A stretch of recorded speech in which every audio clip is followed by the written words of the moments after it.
சம்பா விவசாயம் பண்ணுனா எல்லாமே பருவமழையை பெஞ்சு இது எல்லாமே பயிர் முளைச்சு போச்சு.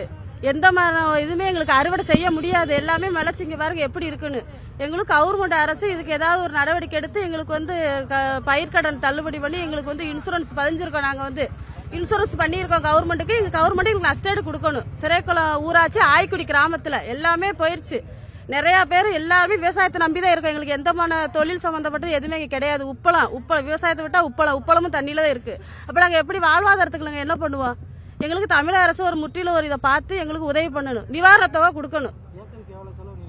ஏக்கருக்கு நாங்க 30,000க்கு மேல செலவு பண்ணிருக்கோம். எல்லாருமே விவசாயம் வச்சிருக்கோம். யாருமே எங்களுக்கு விவசாயத்தை நம்பிதான் எங்களுக்கு அங்க வாழ்வாதாரமே. அதை விட்டுட்டா ஆத்து பாசனம் இது போயிருச்சு, அடுத்த ஆத்து தண்ணியை வச்சு விளைய வச்சுக்கலாங்கிற மாதிரிலாம் எங்களுக்கு கிடையாது. இந்த வருஷம் இல்லைன்னா நான் அடுத்த வருஷம் தான். அந்த 6 மாசத்துக்கு நாங்க என்ன பண்ணுவோம்?